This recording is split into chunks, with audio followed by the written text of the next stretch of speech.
मैं बस अब खामोश रहना चाहता था। इमरान बोला, जब हम यहाँ आए थे तो हमने समझा था कि हुक्म जी जरगाह का हुक्मरान है और अंग्रेज इसके साथ ताउन करते, लेकिन अब खुला है कि यहाँ के तो हुक्मरान ही अंग्रेज हैं। हुक्म जी को एक डमी के तौर पर सामने रखा गया है। वो शराब और औरत के नशे में गर्क रहता है। अमले तौर पर उसने यहाँ के बागडोर, सर्जन स्टील और एंडरसन जैसे लोगों को तमा रखी है। रात किसी वक्त जरगाह के वस्ती इलाके में फिर फायरिंग शुरू हो गई। फिर ये फायरिंग और भी 2-3 इलाकों तक फैल गई। हम इस कबर नुमा कोठड़ी में बस आवाजें ही सुन सकते थे। बाहर की दुनिया से हमारा राब्ता फकत इस 1.5 फुट के चौकोर खला के जरिए था। इस खला में से हमें खाना और जरूरत की दीगर अशिया पहुंचाई जाती थी। ये अशिया फराम करने वाले 3 शिफ्टों में काम करते थे। रात के शिफ्ट में काम करने वाला एक गहरा सांवला हिंदू था। पता नहीं क्यों उसका लहजा और आवाज मुझे जानी पहचानी सी लगती थी। लगता था कि यह आवाज कुछ दिन पहले मैंने कहीं सुनी है। कहाँ ये याद नहीं पड़ता था। मैंने इस बारे में इमरान से पूछा तो वो भी कोई वाज़ेह जवाब नहीं दे सका। बहरहाल ये आवाज मेरे जहन में खटकती रही। रात को फिर सुल्ताना की मौत के दर्दनाक मनाजर नजरों के सामने घूमते रहे। ये सोचकर मेरी आंखें नम होती रहीं कि मासूम बादू अब कभी अपनी मां को न देख सकेगा। उसको पता ही नहीं चलेगा कि मां का मोहब्बत भरा लम्स क्या होता है। ये सोचकर मेरा दिल डूबने लगा कि अगर मैं मौत के इस घेरे से निकलकर वापस फतेहपुर के मंदिर तक पहुंचने में कामयाब हुआ तो मेरे दिल की कैफियत क्या होगी। ना सुल्ताना के जाती इस्तेमाल की चीजें होंगी, इसके कपड़े, इसके बर्तन, इसके जेवर और वो सब कुछ जो वो छोड़कर जा चुकी है। सुल्ताना के कातलों के साथ साथ कट्टर इंतहा पसंद हाशिम राजी का चेहरा भी मेरी नजरों में घूमने लगा। वो भी तो बिलवास्ता सुल्ताना के कत्ल में शरीक रहा था। मेरी आंखें जलने लगी और जिस्म में लावा सा बहने लगा। रात किसी वक्त मैं जागा तो मैंने देखा कि दरवाजे का चौकोर खाना खुला हुआ है। दरवाजे की अखरोती सलाख की दूसरी जानिब वही पक्की रंगत वाला पहरेदार मौजूद था और इमरान उससे बातें कर रहा है। मन करवट बदली और फिर सो गया। सुबह मैंने देखा कि अनवर खान होले होले करा रहा है। उसकी चोटों में शदीद दर्द था। जब अनवर खान जैसा फुलादी बंदा कराता है तो उसका मतलब यही होता है कि दर्द मामूली नहीं है। मैंने जोर जोर से दरवाजा खटखटाया। कुछ देर बाद एक अंग्रेज गार्ड्स का टमाटर जैसा चेहरा चौकोर खला में नजर आया। वो नशे में धुत था। ये शायद उस फतेह का नशा था जो उनको मिली थी या मिल रही थी। क्या तकलीफ है? वो अंग्रेजी में बोला। अनवर खान को बहुत दर्द है। उसका दर्द बड़ी जल्दी ठीक हो जाएगा, एकदम खत्म, बस थोड़ी देर इंतजार करो। उसका मानी के लहजे ने मेरे ज़हन में अंदेशों की भरमार कर दी। कुछ इसी तरह की धमकी इन गार्ड्स ने उस वक्त दी थी जब जख्मी इब्राहिम को गोली से उड़ाने के लिए इस कोठड़ी से ले जाया गया था। तो क्या अब अनवर खान की बारी आने वाली है? मैंने बेहद कर्ब से सोचा। और अगर ऐसा हुआ तो क्या हम अब भी तमाशाई बने देखते रहेंगे? मैंने इमरान की तरफ देखा। उसका चेहरा पत्थर की तरह सख्त था। उसके बारे में कुछ भी अंदाजा लगाना मुश्किल था। 8 बजे के करीब मुसल्ला गार्ड्स आ गए। मैं समझा कि वो अनवर खान को लेकर जाने आए हैं, लेकिन उन्होंने पहले भरत को बाहर निकलने का हुक्म दिया। उनके हाथों में भरी हुई राइफलें थीं और तेवरों से पता चलता था कि अगर हम हुक्म अदूली करेंगे तो हमें अंदर ही भून सकते हैं या इस बुरी तरह जख्मी कर सकते हैं कि हम पांव पर खड़े होने के काबिल ही न रहें। वो लोग भरत को लेकर एक तरफ चले गए। फिर हम सबको बारी बारी बाहर निकाला गया और हमारे हाथ बड़ी मजबूती के साथ पुष्ट पर रस्सियों से बांध दिए गए। हमारे इर्द गिर्द दर्जनों राइफलों का पहरा था। यहाँ किसी भी तरह की मुजाहमत खुदकुशी के मुतरादिफ थी। अनवर खान को सबसे आखिर में एक स्ट्रेचर पर बाहर लाया गया। उसके हाथ भी मजबूती से पुष्ट पर बंधे हुए थे। कुछ समझ में नहीं आ रहा था कि ये लोग हमारे साथ क्या करने जा रहे हैं। इनकी आंखों में नफरत के शोले थे और तेवर खतरनाक। पता नहीं क्यों इस वक्त मुझे लगा कि मैं पारूंदा जैकी की यह तारीखी कोठड़ी आखिरी बार देख रहा हूँ।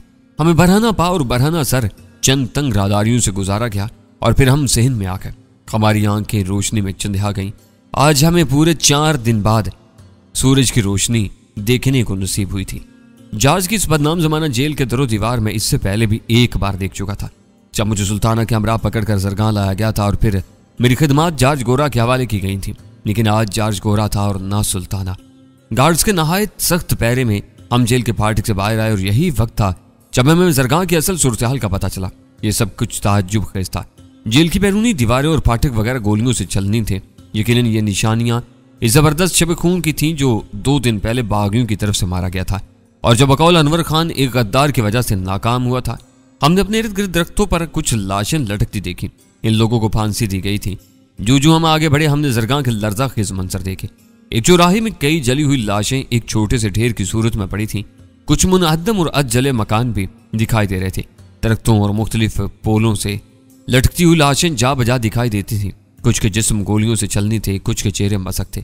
इनमें से चंद एक के सिवा सब मुसलमान दिखाई देते थे। लगता है कि बगावत पूरी तरह कुचल दी गई है। मेरे पहलू में चलते हुए इमरान ने सरगोशी की। हम आखिरी कतार में थे। हर कैदी के अक्कम में एक मुसल्ला गार्ड्स जिसने उसे बाजू से पकड़ रखा था मौजूद था। हम जेल से निकलने वाले करीबन 40 कैदी थे। 3 कैदी स्ट्रेचर पर थे। इनमें अनवर खान भी शामिल था। भरत बार बार अपने खुश्क लबों पर जुबान फेरा था। उसने भांप लिया था कि कुछ अजब होने वाला था। मैम की इज्जत लूटने के जुर्म में वो बेगुनाह पकड़ा गया था, मगर यहाँ उसकी सुनने वाला कोई नहीं था। जब हमारा काफिला एक कुशादा सड़क पर मुड़ा तो भरत ने हमें आगाह करते हुए ज़ेर लब कहा, हम कासमिया के इलाके में जा रहे हैं। यहाँ मुसलमान आबादी है, बल्कि यह जरगाह में मुसलमानों का गढ़ है। इर्द गिर्द के मकानों की खिड़कियों और दरवाजों में से सहमे हुए चेहरे झांक रहे थे। हर तरफ हरास की फिजा थी। हमने एक छोटा सा मोहल्ला देखा जो पूरे का पूरा जला हुआ था। यहाँ नुमाइश के लिए एक सरबुरीदा लाश चौराहे के बीचों बीच पड़ी थी। जब हम उस इलाके की तंग गलियों में दाखिल हुए तो एक फौजी गाड़ी हमारे काफिले के पीछे पीछे चल पड़ी। मैंने और भरत ने मुड़कर देखा। इस गाड़ी में मनहूस थोबड़े वाला एंडरसन मौजूद था। ताम एक शख्स एंडरसन से भी अहम इस गाड़ी में मौजूद था। वो दराज कद सर्जन स्टील था। उसके चेहरे पर खशूनत बरस रही थी। चंद हफ्तों के अंदर उसने अपने सगे भाई के अलावा अपनी बीवी भी खोजी थी। इसका लाबूतरा चेहरा देखकर ही अंदाजा हो जाता था कि उसके अंदर बदले की आग भड़क रही है। भरत के पीछे चलने वाले गार्ड्स ने उसकी गर्दन पर जोरदार झांपड़ रसीद किया और हुक्म दिया कि वो सिर्फ आगे देखे। हम पाबजोला चलते रहे। चंद मिनट बाद पीछे आती हुई गाड़ी में से एंडरसन की करख्त आवाज बुलंद हुई। वो मेगाफोन के जरिए टूटी फूटी उर्दू में बोल रहा था, ये स्टेट और हुक्म जी के मुजरिम हैं। आज इन लोगों को तुम्हारी आंखों के सामने इबरतनाक पनिशमेंट दी जाएगी। हम तुमको दिखाएंगा कि बागियों का अंजाम क्या होता। देखो और इबरत पकड़ो। उसने ये चंद फिक्रे बार बार दोहराए। एक छोटे चौराहे पर यह काफिला रुक गया। यहाँ एक मस्जिद नजर आ रही थी। इर्द गिर्द की दीवारों पर अंग्रेजों और हुक्म के खिलाफ बागियाना नारे लिखे थे, जिन्हें बाद अज़ा मिटाने की कोशिश की गई थी। यह आबादी गुंजान थी। इर्द गिर्द के मकानों की छतों और खिड़कियों में लातादाद लोग मौजूद थे। अगर ये सब लोग इकट्ठे होकर एकदम टूट पड़ते तो इन 2-2.5 फौजियों की तिक्का बोटी कर डालते, लेकिन अमली तौर पर ऐसा होना मुमकिन नहीं था। एंडरसन ने जहरीले लहजा में कहा, यही जगह है जहां से 5 दिन पहले टॉम लॉक ने एजिटेशन शुरू किया। इसी जगह से वो आग भड़का जिसने स्टेट का पुरअमन लोगों का बहुत ज्यादा नुकसान किया। सैकड़ों बेगुनाह लोगों का मर्डर हुआ। हाँ, यही वो जगह है। एंडरसन ने मुसल्ला सिपाहियों को हुक्म दिया। इन्होंने कैदियों में से चंद अफराद चुने। राइफलों के संगीनों के जरिए इनके कपड़े चाक कर दिए गए और इन जमीन पर ऊंधा लेटा दिया गया। ये एक तकलीफ से मंजर था। एंडरसन चिंगाड़ा, यही वो जगह है जहां पुरअमन शहरी डॉक्टर विलियम और उसका वाइफ का कपड़ा फाड़ा गया और उनको मार मार कर बेहोश कर दिया गया। अगर तुम लोग ने वो सीन देखा था तो आज ये पे देखो। ऊंधा लिटाए जाने वाले 6 कैदियों को इस तरह बेबस किया गया कि उनके सर के बाल और टखने गार्ड्स ने अपनी गिरफ्त में ले लिए। फिर इन पर चमड़े के वजनी जूतों की बारिश कर दी गई। वो चिल्लाते रहे। उनके जिल्द से खून रिसने लगा। इनमें से 3 नीम बेहोश और 3 मुकम्मल बेहोश हो गए। मुकम्मल बेहोश हो जाने वालों को भी स्ट्रेचर पर डाल दिया गया था और इन्हें बगैर कोई तिब्बी इमदाद दिए ये काफिला आगे रवाना हो गया। छोटी छोटी गलियों में से निकलकर लोग इस काफिले के पीछे चलने लगे। इनकी हैसियत सिर्फ तमाशाइयों की थी। मुजामत तो दूर की बात है, वो मुसल्ला फौजियों के साय से भी खौफज़दा थे। इनमें ज्यादातर लड़के बाले थे। कैदियों को चुप लग गई थी। इनके चेहरे जर्द हो गए थे। सबको अंजाम दिखाई देने लगा था। एक सरसरी सी अदालती कार्रवाई, 3-4 मिनट का रस्मी मुकालमा और फिर सजाए मौत। मुझे लगा मैं कोई 150 साल पहले 1857 में खड़ा हूं। अंग्रेजों के खिलाफ बगावत कुचल दी गई है। बहादुर शाह जफर को कैद में डाल दिया गया है। लोगों को सरेआम फांसियां दी जा रही हैं। इनके सर जुदा किए जा रहे हैं। कंपनी की हुकूमत ने 350 साल मुगलिया दौरे हुकूमत को खत्म कर दिया है और लोगों पर जुल्म के पहाड़ ढा रही है। हाँ, ये सब कुछ वैसा ही था। फर्क सिर्फ ये था कि यहाँ का बराए नाम इक्तदार एक हिंदू के पास था और वो इन गोरों की कठपुतली बना हुआ था। मैंने सोचा तो क्या आज हमारी जिंदगियों को फुल स्टॉप लगने वाला है। मैंने एक बार फिर कनक्सियों से इमरान को देखा। उसके सपाट चेहरे से कुछ भी अंदाजा लगाना मुश्किल था। आखिर हम एक बड़े चौराहे में पहुंचे। ये कासमिया चौक था। हमारी आमद से पहले यहाँ बहुत से अफराद जमा थे। हमारी आमद के बाद और भी हजूम हो गया। घरों की छतों और गलियों में भी लोग नजर आने लगे। उनके चेहरे बता रहे थे कि जो कुछ यहाँ होने जा रहा है वो उन्हें खून के आंसू रुला रहा है, मगर वो उसे रोकने के लिए कुछ नहीं कर सकते। यहाँ भी दरख्तों पर कटी लाशें लटकी नजर आई। अभी इनमें से बूटना शुरू नहीं हुई थी। काल्बन इन बदनसीबों को कल रात किसी वक्त फांसी दी गई थी। ये सब के सब मुसलमान थे। यहाँ हमें एक कितार में 10 सूलियां गड़ी नजर आईं। एक तरफ बहुत सी कुर्सियां रखी थीं और मेजें लगी थीं। मेजों पर साफ सुथरे कपड़े बिछे हुए थे। यहाँ दर्जनों अंग्रेज साहिबान पहले से मौजूद थे। उनमें से बेशतर शराब से शुगल कर रहे थे। इनकी आंखों में एक लर्जा खेज तमाशे की हवस थी। इस जगह चारों तरफ खारदार बाड़ लगाई गई थी। हम एक चबूतरे पर खड़ा कर दिया गया। बरहना किए जाने वाले 6 अफराद में से 3 तो स्ट्रेचर पर थे, बाकी 3 हमारे साथ खड़े थे। इनके जिस्मों पर कपड़े की एक धज्जी नहीं थी। सूलियां हमसे फकत 15-20 कदम की दूरी पर थीं। 2 हट्टे कट्टे जिल्लात नुमा अफराद यहाँ मौजूद थे। इज़र रसानी के बेशतर आलात भी यहाँ नजर आ रहे थे। लकड़ी के दस्ते वाले वजनी हथौड़े, छोटी हथौड़ियां, आयनी मेखें और इसके अलावा भी बहुत कुछ। मेरी निगाहों में एक बार फिर इसहाक के लर्जा खेज मौत के मनाजर घूम गए। हजारों अफराद के सामने इस जहां बलब को मेखों के जरिए सूली पर ठोंका गया और फिर उसकी हड्डियों का चूरा कर दिया गया था। फौजी अफसर मैनियार टहलता हुआ हमारे पास आया। हम 40 कैदियों की 3 कतारों में सबसे आखिरी कतार में थे, लेकिन भरत को अब पहली कतार में खड़ा कर दिया गया। कैदियों वाले 4 स्ट्रेचर भी एक तरफ रखे गए थे। स्ट्रेचर की बेल्ट से बांधकर कैदियों को हिलने जुलने से रोक दिया गया था। मैं देखा कि अनवर खान की आंखें बंद हैं और वो मुंह में मुसलसल कुछ बुड़बुड़ा रहा है। मैनियार टहलता हुआ हमारे पास आया और मुंह टेढ़ा करके अंग्रेजी में बोला, मुझे खुशी है कि तुम तीसरी कतार में हो। बहरहाल तुम्हारे लिए खबर अच्छी है और एक बुरी। क्या कहना चाहते हो? मैंने पूछा। अच्छी खबर यह है कि तुम तीसरी कतार में हो। इसका मतलब है कि तुम्हें अभी सजा नहीं दी जा रही, तुम्हारी सजा मुलतवी हो गई है। मेरे सीने में लहर सी तोड़ गई। और बुरी खबर? मैंने पूछा। वो सफाकी से बोला, यह सजा ज्यादा देर के लिए मुलतवी नहीं हुई। आधे कैदियों को यहां सजा दी जा रही है। आधे कैदियों को 1.5-2 मील दूर कासमिया के दूसरे चौक में दी जाएगी। चलो, कुछ न होने से कुछ होना तो बेहतर है। तुम्हें 2-2.5 घंटे और जिंदगी मिल गई है, और जिंदगी तो फिर जिंदगी ही होती है। मैं आजाद होता तो शायद इस सफेद सुअर पर पिल पड़ता, मगर मेरे हाथ पुष्प पर बेइंतहा सख्ती से बंधे हुए थे और दर्जनों राइफलें हमारी तरफ उठी हुई थी। मैनियार्ड ने बड़ी आदात से सिगरेट सुलगाते हुए कहा, यह इर्द गिर्द का नजारा तुमको कैसा लग रहा है? देखो, ये सिर्फ 200-250 सिपाही हैं। इन्होंने इर्द गिर्द के हजारों तमाशाइयों को हिप्नोटाइज कर रखा है। हम जानते हैं कि ये अंदर से खोल रहे हैं, उबल रहे हैं, मगर कुछ कर नहीं सकते। ये इंसान नहीं, भेड़ बकरियां हैं, और भेड़ बकरियां भी ऐसी जो हिप्नोटाइज हो चुकी हैं। मेरा ख्याल है तुम्हें इज्जत माब अस्टील साहब की बहादुरी की दाद देनी चाहिए। लोग कहते हैं कि कासमिया चौक के इलाके में चिड़िया भी पर नहीं मार सकती, लेकिन हम यहाँ मौजूद हैं और कासमिया के इन बाकी कैदियों को इनके अजीज व अकारब के सामने ही कुत्ते की मौत मारने वाले है ना बहादुरी। मैनियार्ड ने ताइश तलब नजरों से मुझे और इमरान को देखा। लेकिन ये निहत्ते लोग हैं, इमरान ने कहा। वो हंसा, इतने में निहत्ते नहीं है, कुछ ना कुछ जरूर है इनके पास, लेकिन मैं समझता हूं कि इनके पास तोपें और रॉकेट लॉन्चर भी हों तो ये कुछ नहीं कर सकते, क्योंकि लड़ाई हथियार से नहीं, यहां से होती है, यहां से। उसने सीने को बाएं तरफ से ठोका, सिगरेट का कश लेकर बोला, स्टील साहब और मिस्टर एंडरसन चाहते तो यहाँ बहुत सारी नफरी भी ला सकते थे। यहाँ के हर काले की सिर पर एक राइफल बरदार खड़ा कर सकते थे, लेकिन वो सिर्फ 2 कंपनियों के साथ यहाँ आए हैं, ज्यादा से ज्यादा 250 सिपाही। और इन 250 सिपाहियों की दहशत देख रहे हो? या इनसे आधे भी होते तो नतीजा यही था। अब तो तुम्हें ये बात माननी चाहिए कि ब्रिटिश सिपाही 100 काले जंगजुओं पर भारी है। मैनियार्ड सिर्फ बड़ नहीं मार रहा था, हम देख रहे थे कि सैकड़ों तमाशाई वाकई इंसानों की बजाय भेड़ बकरियां नजर आ रहे थे। दूर फासले पर चंद टोलियां जरूर ऐसी थीं जो नारे लगा रही थीं और एहतजाजी रवैये का इजहार कर रही थी, मगर बाकी सब सकूत था।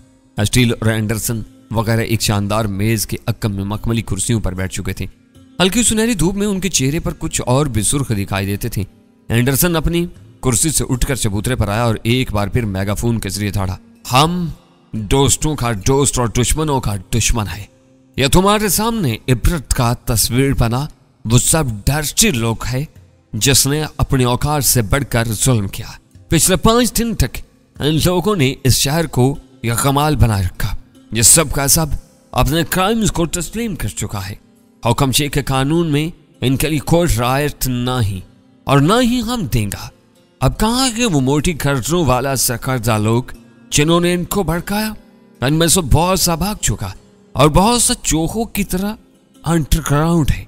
ये बीवियों और करनेजों के जुर्मट में रहने वाले झूठे दगाबाज अय्याश तुमको कुछ नहीं दे सकते।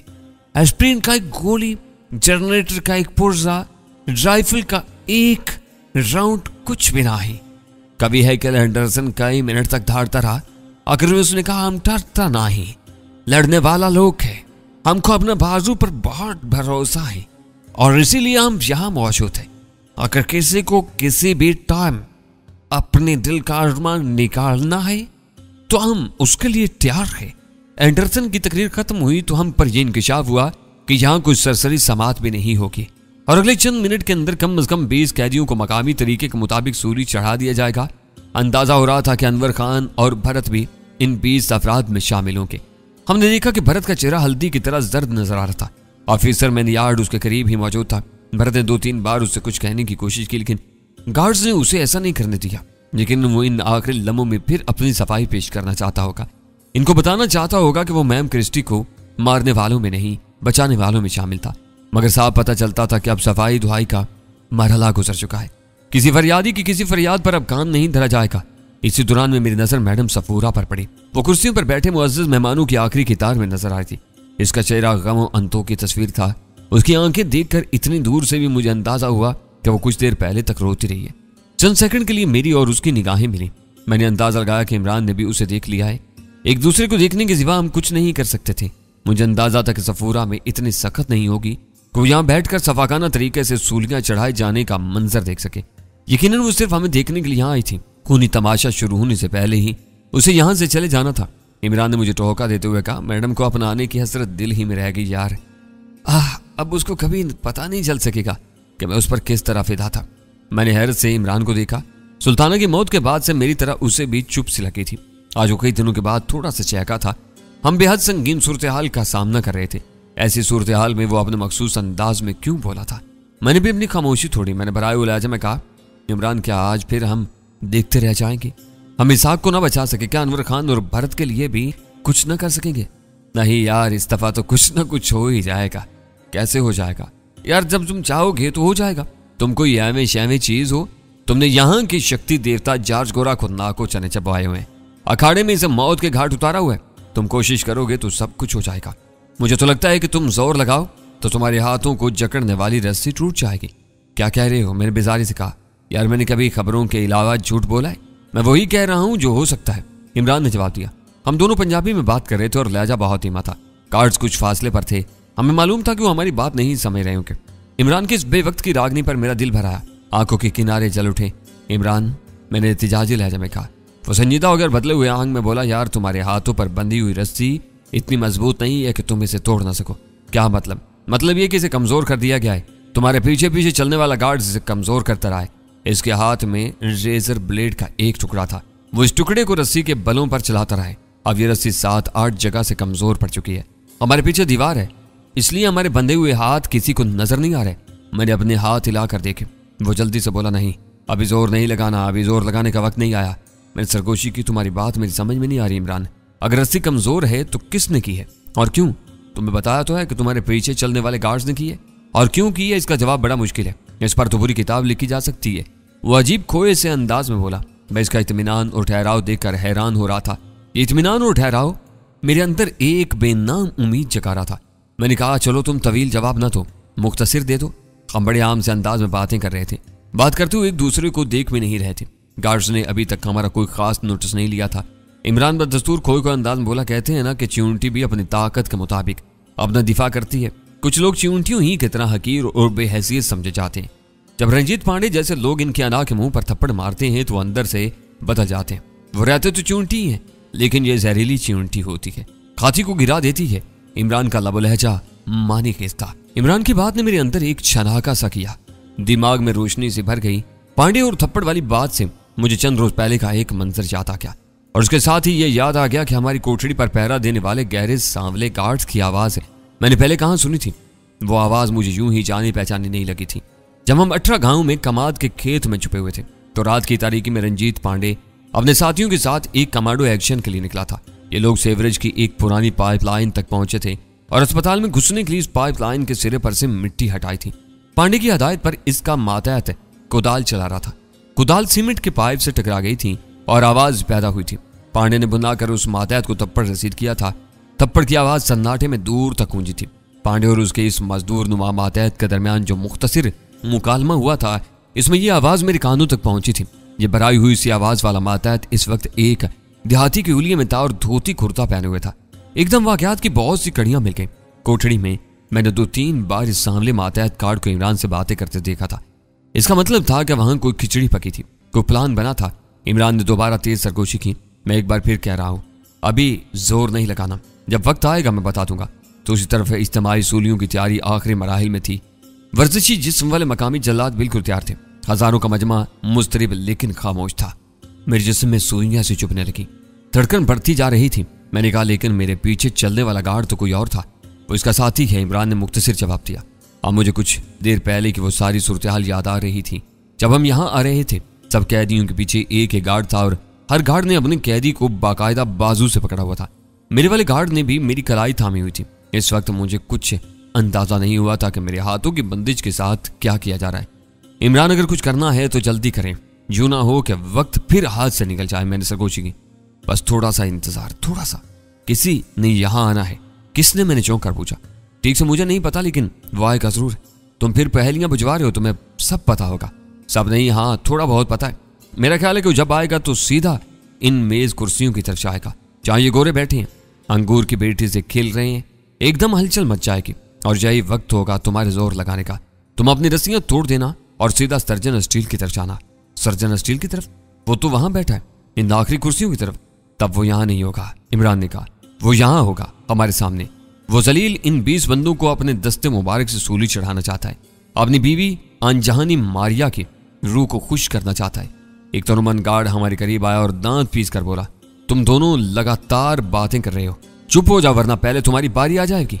मेरे इमरान इस जहरनाक वार्निंग के बाद खामोश हो गए। मैडम सफूरा अब अपनी जगह पर से उठकर जा चुकी थी।